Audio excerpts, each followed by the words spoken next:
Yes. You feeling safe with workers that you have with kids, and even parents will feel safe that nothing will happen to their kids as well too. Yes, they just started playing when they opened the door and they came in and they saw the different sensory items, they saw the games, the sensory room.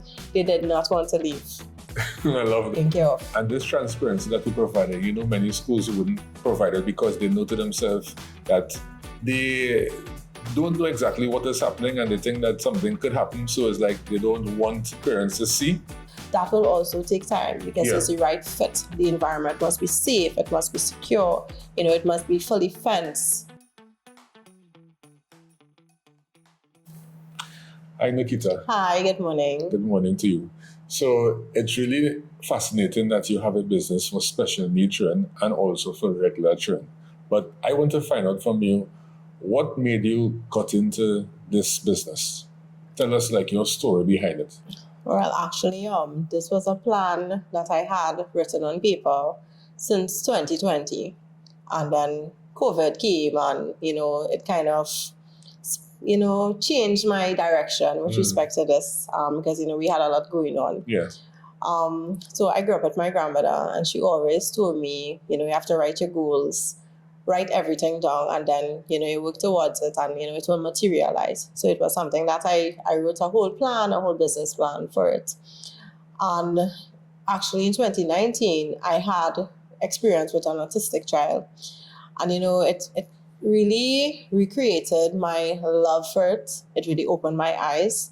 Because when I looked at that child, I felt like I could do more, right? And I had an open day recently, and that just cemented what I had in my mind.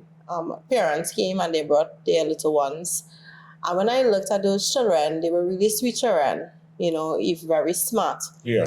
Right? But they had, a lot going on in terms of emotion regulations. Some parents didn't know what to do. And they really spoke to me and, they really vented to me, some of them. And, I really felt empathetic. And I said, you know what, I'm so glad that I'm doing this because I really want to make a difference because some of them are being left behind. And they're being left behind and, they're not given a real chance. Yeah, correct. Right? Because when I think about a school like this, it don't have much. Yeah. How many would you say that it have just a rough figure?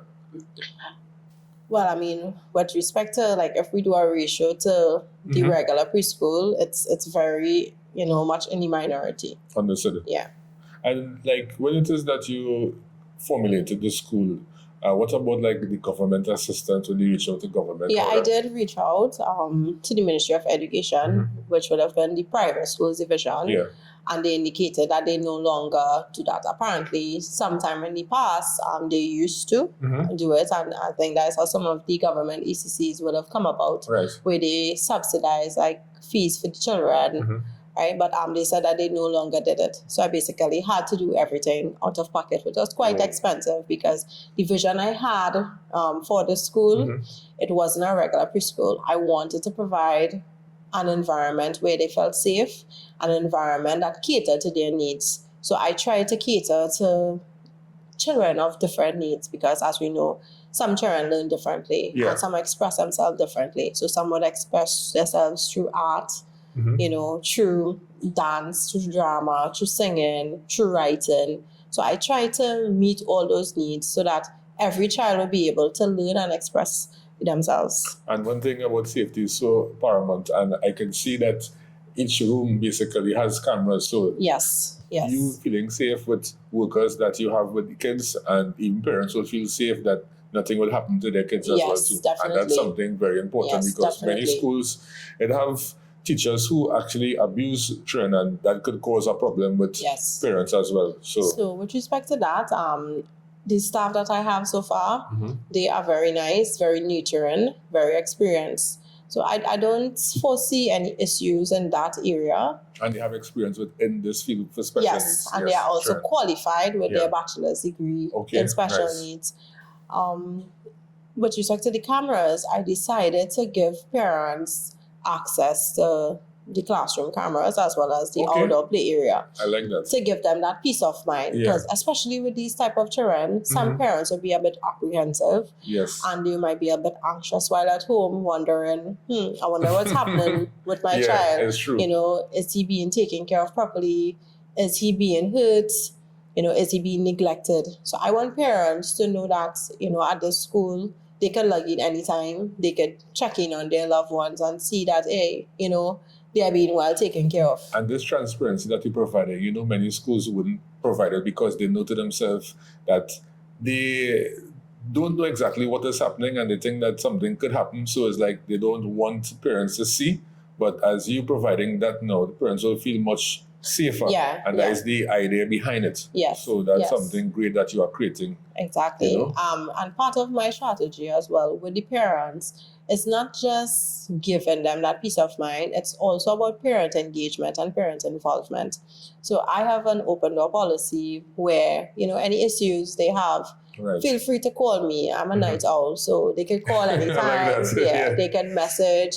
You know, any issues that they have at all. You know, if they see something that they are not pleased with or they're concerned with, you know, I'm open to, you know, any type of recommendation because I don't know everything. It's we all learn. I will learn every day because they would know their children better. So if they have any recommendations on how we could be better when it comes to their child, you know, I am very open to that. Yeah. And obviously, you know, we would actually show everyone different rooms and so forth. Yes. So that's so important. Yes. I have already seen this business being successful.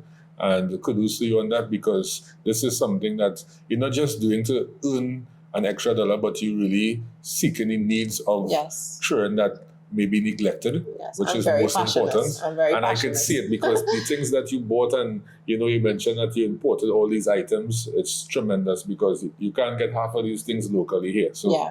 that's awesome. So Yeah. like, tell us, so parents who are looking to register, how could they do that? So parents, I had an open house last week, a very successful open house where I invited parents to come Nice. take a tour of the school Yeah. and, you know, they loved it. Also, parents can contact me. My WhatsApp number is 486-7645. I also have an email address as well. It's hello.kaleidokids@gmail.com. Additionally, we also have our website, Okay, nice. KaleidoKidsTT.com, where they can schedule a visit. Because Alright. I'm also encouraging parents to come in and before they even sign up, come in and have a look at the facility, come and have a conversation with me. Because I would like to also meet their little ones. So I'm encouraging them to bring their children, let me meet them. You know, let me see, you know, where they are at, you know, Yes. what I can do for them, you know, They can because even play around as well. Yes, too, because exactly. They have So, many things to yes, do. when we had the open house, some children left here crying, screaming. They Oh, did not gosh. want to leave because they, you know, they just started playing when they opened the door and they came in and they saw the different sensory items, they saw the games, the sensory room. They did not want to leave. I love that. You know, so right now, you told me before we had this interview that so many persons enroll, parents that is, and you don't have much spots anymore. So like for parents out there, you need to enroll if it is that you really want to come into the semester because it's very scarce and you know how scarcity can be. Yes. So let me ask you, for any other location you're planning to open, because this is Hoover basically, Yes. right? And you know we have South, we have Shagona. So any plans for the near future? Yes, I'm actually trying to do a second location in September. I am divided between Chaguanas and San Fernando. Okay. It all depends on the right location. So, for example, for this location, it took me like about 6 months to find this location because I searched and searched until I found the right environment because I had a particular vision, as I said. So I wanted a space that had adequate rooms so that I could have the sensory room, I have a sleep rest room, I have 3 classrooms, you know, and it couldn't be just any location. Yeah. So the location is searching, important. it took time, and you know, if I have to do another location or when I have to do another location, that will also take time because it's the right fit. The environment must be safe, it must be secure, you know, it must be fully fenced, you know, Correct. air conditioned because I want the children to be in comfort. So those are some of the features I'm looking for when I'm searching for a location. Okay, makes sense. And as you mentioned, Shogunas or San Fernando. Or San Fernando, yes. And Shogunas is great because it's central and persons in the east can come, persons from south can come. Yes. South is good as well because those who living as far as, let's say, Point Forte and environs can reach as well too. Yes. So that's really tremendous. Yeah. And what I would say about this school, from what I'm seeing here right now, is that it's really fascinating. I think that kids will enjoy themselves because if I were a kid right now, I don't know, so much things that I could possibly do here. Yes. So that thought pattern that you had, it was really awesome. Definitely, I would say. Yes. So anything that you would like to tell parents, maybe in closing, as to the kids wanting to enroll, the safety or the fees or anything that you would like to mention? Yes, so the fees for the special needs children, that is $6,000 per term. Okay. And for the neurotypical, or what we call the regular children, the one without the special needs, that would be $5,000 per term. These term fees include everything, all learning materials, reading, arts and craft, parents access to camera, sleep room, as I mentioned before, sensory room. And the sensory room is not limited to the special needs children, because the regular children too, they have their moments, they have their time where they just have their little meltdowns. So it can be very useful for the regular children as well. It also includes before care, because school hours are from 8:30 to 3 p.m. And the before care starts at 7:30 to 8:30.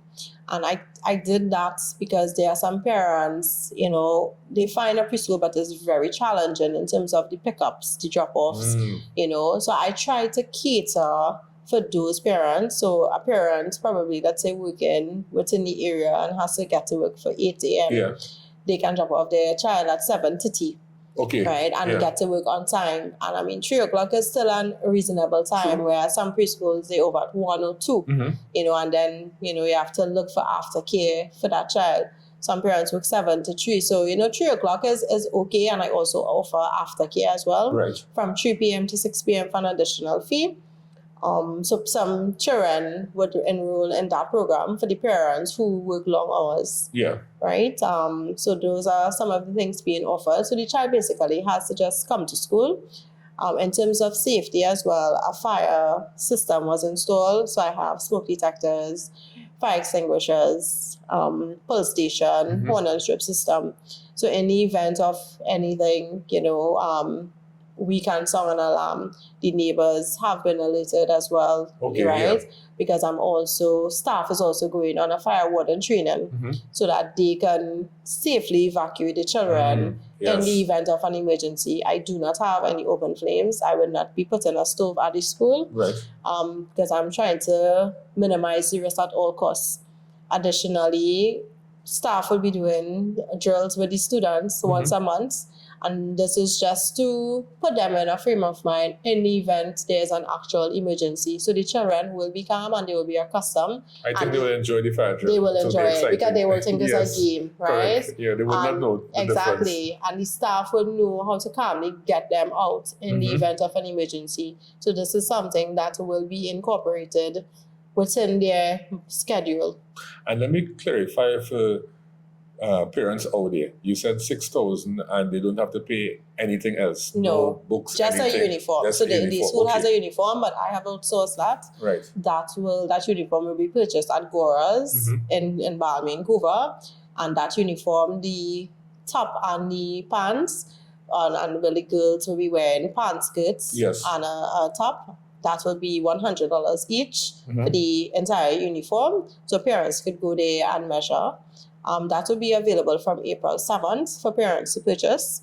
Also, they will have to get, typical sneakers, black sneakers or white sneakers of parents there to challenge that. Yeah. Because a white sneakers with a toddler, True. very challenging. Yeah, it is. But either color sneakers, that is uniform. And that's basically it.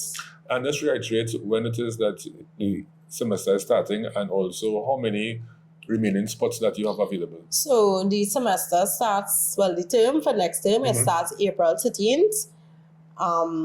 With respect to the spots, right now, my ratio is 6-1. So that is the ratio. I have it like that because I want that individualized attention. Yes. Because each child will come with different needs. And I think more than 6 for me I think it's a bit much for a teacher to handle when the day comes, especially with those type of children. But the reason I'm also, because you mentioned earlier, having regular children at the school, Right. research has shown that when the special needs children, when they integrate with the regular children, they thrive better. Yes, right? that's so They true. learn from Correct. them because children, they mimic things. Yeah, I so agree 100%. it actually helps them to speak better and to learn faster, because there will be some children who will be at a faster pace and they can teach those children. So a teacher would not have 6 special needs children. I am mixing the classes. They will have probably 2 regular kids and they will have like 4 special needs. So I think that 6-to-1 is a good ratio and a good control. And when my numbers increase, then I have, I bring on additional staff. So for now, I have 2 teachers. So my intake for now is 12. But parents are welcome because I have some very qualified and experienced teachers on standby. As my numbers increase, I have staff. I have interviewed other persons and I have staff waiting, to take on the challenge. And so I have space for more children if needed. Yeah, and I love the fact that you integrating special needs children and regular children because that will help the special needs children, as you said, to learn faster. So that is something for sure is 100%. Yes. So I must say, Nikita, thank you very much. You're welcome. For this conversation and informing parents as to why it's necessary to have their children come to this institution, because I believe it will benefit them, especially special needs children, much likelier than any other institution, because you have everything here down pat. I must say. You're welcome. You're most welcome.